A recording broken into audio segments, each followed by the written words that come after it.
Olá pessoal, estamos começando mais um Amazônia Interativa, o programa multimídia da Web TV do Portal Amazônia. Hoje nós começamos uma série de programas especiais a respeito da Copa do Mundo.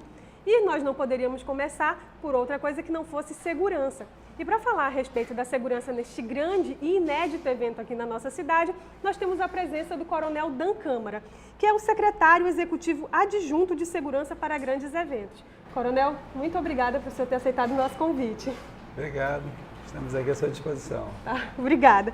Então, Coronel, eu quero começar perguntando para o senhor há quanto tempo Manaus está se preparando para esse grande evento? Desde quando vocês deram o start no programa de segurança? Pois é, em 2009, né, Manaus foi anunciada como sede da Copa do Mundo, 2014. A partir daí começou então já a preparação em termos de segurança. O ato assim, mais formal que a Secretaria de Segurança Pública desenvolveu inicialmente foi a criação de uma comissão temporária de segurança para grandes eventos em 2011. Então, em novembro de 2011, houve a criação dessa comissão que começou juntamente com todos os órgãos envolvidos na segurança, tanto estaduais quanto federais quanto municipais, a tratar do tema. Então, a partir de 2009, nós começamos a visualizar isso e em 2011 foi formalizada essa comissão para desenvolver o planejamento estratégico para a segurança da Copa do Mundo. E quais são as medidas que vocês vão adotar? Aquelas que são bastante peculiares, porque nossa região é muito peculiar, né? E as medidas universais que vão ser adotadas aqui na nossa cidade para o evento? Essa pergunta ela é muito pertinente, né? E assim, a nossa região ela é uma região que carece de recursos especiais. Por exemplo, em uma rodada de negociação que nós fizemos com o governo federal, com a Secretaria Extraordinária de Segurança para Grandes Eventos, não havia previsão, por exemplo, de embarcações a serem aplicadas aqui no estado do Amazonas.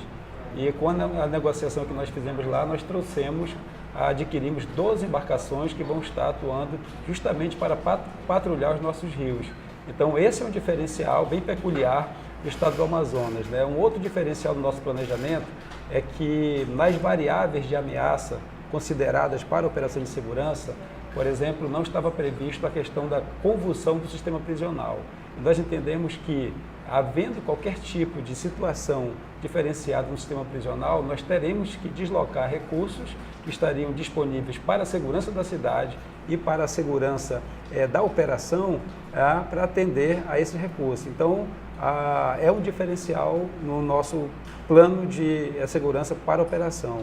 Um outro diferencial é o emprego de grupos temáticos integrados como corregedoria, como ouvidoria, como programas especiais, onde nos outros planos, nos outros estados ou cidades-sedes, esses grupos temáticos integrados não estão presentes. E o estado do Amazonas está presente. Inclusive, quando nós apresentamos o nosso planejamento para um colegiado de ministros e temos apresentado o planejamento das reuniões que têm acontecido com as 12 cidades-sedes, esse diferencial tem sido uma marca do estado do Amazonas e tem sido bastante elogiado. Certo. E em relação às medidas universais, quais são aquelas que a gente vai ver aqui pela nossa cidade? Pois uma operação de segurança desse porte, ela é sempre, por exemplo, coordenada por um sistema integrado de comando e controle.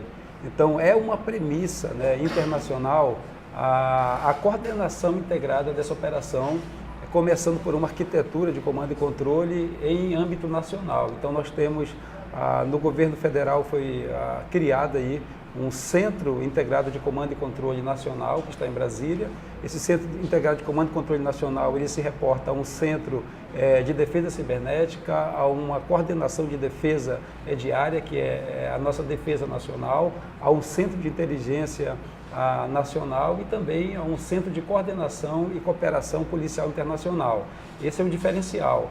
Aqui no estado do Amazonas e nos 12 estados sedes da Copa do Mundo, nós temos um Centro Integrado de Comando e Controle Regional e temos centros integrados de comando e controle locais e mais centros móveis. Acredito que vocês devem estar acompanhando de perto, né, esse procedimento e têm visualizado o emprego desses recursos todos para a coordenação integrada. Isso faz com que a operação tenha um nível de excelência acima da média, faz com que nós possamos entregar ao cidadão serviços de excelência e, assim, atender e satisfazer aos nossos clientes. Nós chamamos de clientes, né, que é o cidadão e são também os clientes dos jogos, como a própria FIFA, as delegações que vão chegar, por aí vai. E quantas pessoas estão envolvidas nessas operações? Em média, nós teremos um efetivo de 5.000 servidores de segurança envolvidos na operação. Então, Polícia Militar, Polícia Civil, o Corpo de Bombeiros, o DETRAN, em âmbito federal, Polícia Rodoviária Federal.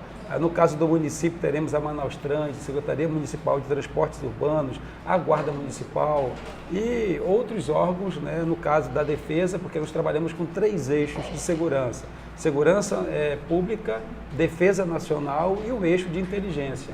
Então, esse número ele se amplia, quase que multiplica com o emprego da Defesa Nacional e o emprego da inteligência também. Certo. Eu sei que o senhor já deve estar acostumado com essa pergunta, mas não custa nada a gente reforçar. Como é que vocês vão operar nos dias de jogos? Nós teremos 4 jogos aqui, 2 durante a semana e 2 em um fim de semana, né? Como é que vocês vão operar? Pois é, a operação, né, na realidade, a operação de segurança, ela enxerga 14 pontos de interesse de segurança. Normalmente, quem trata da segurança da Copa consegue enxergar apenas a Arena da Amazônia.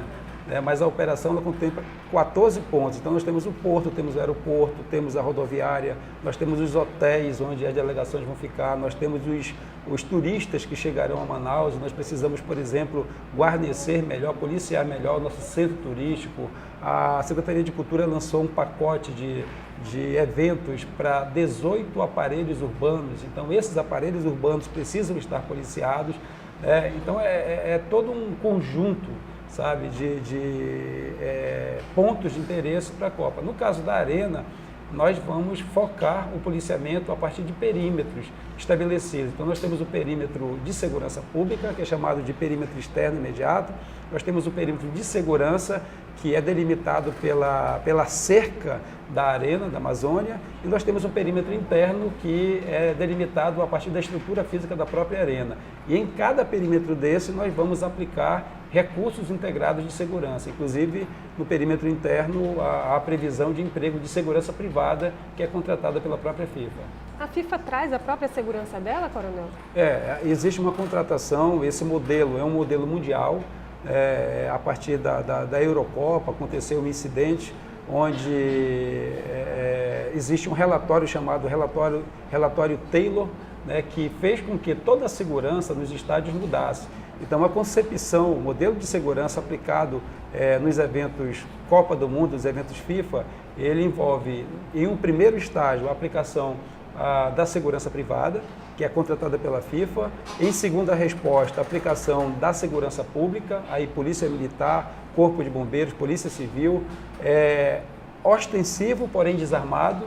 E nós temos um terceiro estágio, que é o estágio de força de pronta resposta, que ficam, de certa forma, enclausurados em salas, em ambientes dentro da arena, armados, prontos para intervir de acordo com a necessidade. A ideia é não misturar força armada ostensiva com o público, tornar aquele ambiente seguro, porém mais leve.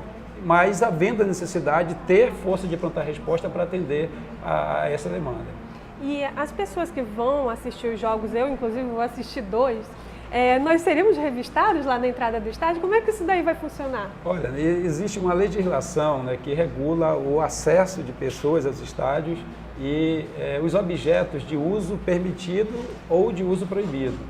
Então nós temos, por exemplo, o Estatuto do Torcedor, nós temos um outro marco regulatório que é o Código de Conduta da FIFA, e nós temos algumas portarias estaduais que regulam esse acesso. Então, diferentemente do que tem acontecido nos eventos testes, o espectador não passará por revista manual. Ele vai chegar na arena e ele vai passar por um portal, e a revista será eletrônica. Então ele passa por um portal, os objetos que ele leva passam por um raio-x, e se for identificada ali alguma coisa suspeita, aí sim tem um segundo nível de revista. Então a ideia é não abordar manualmente o cidadão, deixar que ele passe por essa estrutura tecnológica e, se for necessário, aí realizar uma revista minuciosa. É como acontece no aeroporto, exatamente como acontece no aeroporto. Você chega no aeroporto, você tem que passar por um portal, a sua bagagem passa por um raio-x, se apitar, aí você passa por um procedimento mais detalhado. Exatamente assim que vai acontecer nos jogos da Copa do Mundo. E corre o risco de formar aquela fila marota, coronel? Olha, esse procedimento, né, a revista por meios tecnológicos facilita o acesso e evita um pouco dessas filas. A premissa básica da segurança é segurança com fluidez. Então, existe um estudo de fluxo que é feito, né, e esse estudo ele estabelece em que tempo determinados espectadores, uma quantidade de espectador tem acesso à arena. Então, a ideia é não criar essas filas, a ideia é que essa ação, por exemplo, de organização de filas não seja uma ação policialesca, terão voluntários para orientar as filas, esses stewards, né, a segurança privada vai fazer essa abordagem quando for necessário e a ideia é fluir, né, o acesso na arena sem que haja qualquer tipo de congestionamento de público. E essas pessoas que vão trabalhar ainda em relação à revista das pessoas que vão assistir os jogos, essas pessoas que vão trabalhar nessa operação, elas estão devidamente treinadas, são bilíngues? Como é que funcionou? Como é que vai ser? Pois foi feito um investimento de aproximadamente 4 milhões de reais no treinamento e na capacitação desses servidores. Então, em parceria com outras secretarias aqui do Estado, diversos cursos foram realizados, né, o inglês, o espanhol, o mandarim, inclusive. Nós temos diversos policiais que falam outros idiomas, tanto da Polícia Civil, quanto da Polícia Militar, quanto do Corpo de Bombeiros. Nós teremos uma central de policiais que falam outros idiomas, atrelado ao nosso centro de comando e controle para atender alguma demanda reprimida, né, alguma necessidade extraordinária. E no terreno mesmo nós teremos policiais com essa capacidade. Nós temos aí a companhia turística da Polícia Militar, nós temos a delegacia turística de atendimento ao turista da Polícia Civil e temos equipes de atendimento e socorro a turistas. Essas equipes elas são dotadas de integrantes que falam outros idiomas. Se isso não funcionar, nós teremos um segundo nível de resposta atrelado ao nosso centro de comando e controle para poder dar esse suporte. E então, lá no local, no momento da abordagem, no momento do evento como um todo, nós teremos então policiais, né? É claro que nem todos os policiais falam outros idiomas, mas teremos então uma estratégia montada para atender, socorrer, em caso de necessidade, aqueles que estão lá na ponta e que se deparem com qualquer um turista que fale um idioma, por exemplo, desconhecido. Porventura o alemão, porventura outras pessoas que virão aqui mesmo e precisarão desse apoio. Certo. E em relação à segurança das seleções que virão para cá, quem é que faz a segurança delas? São vocês mesmos? Vocês vão estar nos centros de treinamento? Como é que isso vai funcionar? Naquele centro de cooperação internacional, de polícia internacional que eu citei, ali existem representantes de todos os países que jogarão no Brasil. Então, as delegações já estiveram aqui no Amazonas.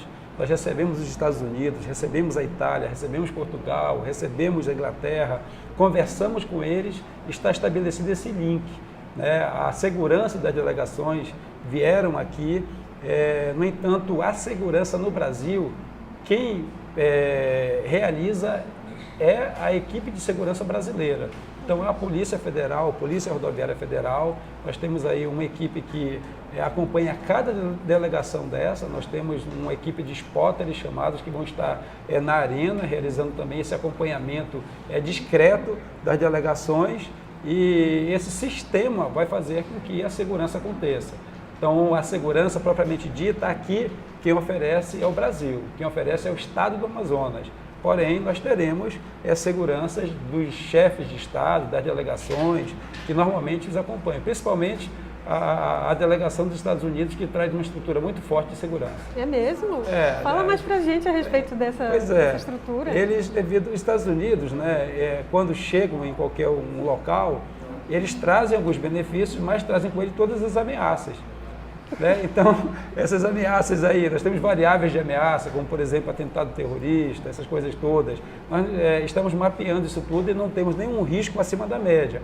Mas é uma delegação que, normalmente, quando vem, traz aí o FBI, vem, acompanha, faz um estudo bem diferenciado e os critérios deles são muito rígidos nesse sentido. No entanto, eles não podem impor ao Brasil nenhuma estratégia de segurança que não seja validada pelo Brasil, porque não há ingerência de nenhum país no Estado brasileiro. Então, quem define o procedimento de segurança, o critério, é mesmo o Estado brasileiro. E, no caso do Brasil, aqui no Amazonas, é o Estado do Amazonas, porque existe um pacto federativo e as forças de segurança estaduais, elas têm as suas prerrogativas com relação a prover segurança para um grande evento como esse. Interessante isso. Agora, em relação a manifestações, na Copa das Confederações nós tivemos situações desagradáveis, né, com manifestações foi um evento teste, né, para a Copa, não deixou de ser, né? Sim. Manifestações que tentavam se aproximar dos locais de jogos. Como é que a gente vai lidar com isso, Coronel? Nós estamos devidamente preparados? Pois é, estamos treinados durante os grandes eventos que têm acontecido. Algumas manifestações ocorreram, nós trabalhamos as manifestações e, assim, comparativamente com o que aconteceu Brasil afora, o Estado do Amazonas ele se ouve muito bem na gestão dessas multidões. A ideia qual é? A ideia é, se é uma manifestação pacífica, se é uma manifestação onde a população ela tem esse direito, a polícia vai, inclusive, garantir que essa manifestação aconteça de forma pacífica. Agora, quando essa coisa descamba para manifestação violenta, para atos criminosos, aí nós vamos adotar níveis de resposta para impedir que esse ato criminoso seja consolidado. Então, se você, por exemplo, quiser saber mais, Coronel, a polícia vai dar bastãozada no manifestante, a polícia vai usar gás no manifestante, a polícia vai usar arma de fogo contra manifestantes? Não. A polícia, ela atua de acordo com um princípio legal. Então, existe a legalidade, a proporcionalidade, são preceitos que regem uma ação policial. Se for necessário, se for legal e se for oportuno, a polícia terá que evoluir no nível de resposta para debelar uma situação de manifestação. Mas o aprendizado, a experiência tem nos feito ver que tudo começa com uma boa negociação e a gente pode acabar aí. Então, a premissa básica do sistema de segurança é buscar resolver todas essas questões com negociação. Então, nós vamos negociar, conversar e tentar fazer com que as coisas aconteçam de acordo com o preceito legal e ordeiro. E por falar em negociação, Coronel, e se a gente enfrentar uma nova greve da PM? Essa possibilidade existe, né? Mas que nós estamos lidando com gente. Mas como é que vocês vão atuar? Olha, assim, nós tivemos uma experiência recente, né? Não tínhamos passado por isso. Alguns policiais entenderam que deveriam parar. Quando isso acontece, no âmbito da própria corporação, existe um escalonamento de emprego de força reserva. Entende? Então, se parte da polícia para, existem as tropas especiais de pronta resposta que devem atender a essa necessidade. Quando toda a polícia para, existem preceitos legais, aí esse nível de resposta passa a ser mesmo das Forças Armadas. Então, efetivamente, existe um plano para atender a essa contingência. Agora, se a própria polícia não é capaz de atender essa necessidade, isso passa de mão, muda de mão. Né? Como tem acontecido recentemente, nós temos visto aí essa questão acontecer Brasil afora. Agora, recentemente, em Pernambuco aconteceu. Né? E o que aconteceu ali? As Forças Armadas foram acionadas para poder atender a necessidade de segurança e houve também emprego da Força Nacional de Segurança Pública. E, na realidade, são policiais de todos os estados que se congregam ali por um pacto federativo e desenvolvem uma atividade. Então, é dessa maneira que o Estado está preparado. O governo do Estado, o secretário de Segurança, conversa com as Forças Armadas. Principalmente, existe um acompanhamento de inteligência para poder fazer com que a gente esteja em um nível de alerta ideal para saber se nós vamos precisar ou não mudar de mão caso isso aconteça. Então, é dessa maneira, nós esperamos, vou aqui fazer uma fala, né, em nome do Sistema de Segurança Pública. Eu, particularmente, entendo que a melhor maneira de lidar com essa situação é conversar. Nós não podemos prejudicar um grande evento, prejudicar o Estado do Amazonas, comprometer, porque uma greve policial durante a Copa do Mundo compromete a visibilidade do Estado. Nós queremos passar por essa Copa deixando um legado, uma construção de fortalecer o Amazonas como um destino seguro e saudável. Se a gente não conseguir transmitir isso, né, para o país e para o mundo afora, certamente nós vamos ter prejuízos para o Estado do Amazonas. Isso compromete, inclusive, o salário do próprio policial. Nós somos servidores e queremos prestar segurança de excelência. E creio que a negociação, ela é a conversa, ela é o começo e o fim melhor para uma situação como essa. E além do mais, é muito feio a gente ficar lavando roupa suja para o mundo todo ver, É na verdade. Coronel, nosso tempo é curto, mas antes de terminar eu queria perguntar como é que a gente vai responder a ameaças terroristas? Pois é, esse trabalho de ameaça terrorista ele começa no ambiente internacional. Nós deixamos claro para todas as pessoas que nos fazem essa pergunta que a operação de segurança da Copa ela não começa aqui. Ela começa no ambiente internacional, ela passa pela faixa de fronteiras, né, ela chega na divisa do estado do Amazonas, dos outros estados limítrofes, eles são monitorados, acompanhados e chega até o estado. Se todas as ações de fora para dentro, esse processo acontecer efetivamente, nós então teremos um ambiente pacífico. Esse Centro de Cooperação Policial Internacional é uma das ferramentas e principalmente inteligência. Nós trabalhamos com inteligência. É a melhor maneira de se evitar um atentado terrorista, porque você neutraliza essa possibilidade. Agora, se acontecer alguma coisa, nós também estamos preparados para emplacar uma operação que nós chamamos de reconstrução ou de retomada, ou seja, nós temos que ter capacidade de atender as vítimas e retomar, reconstruir, restabelecer a ordem naquela situação.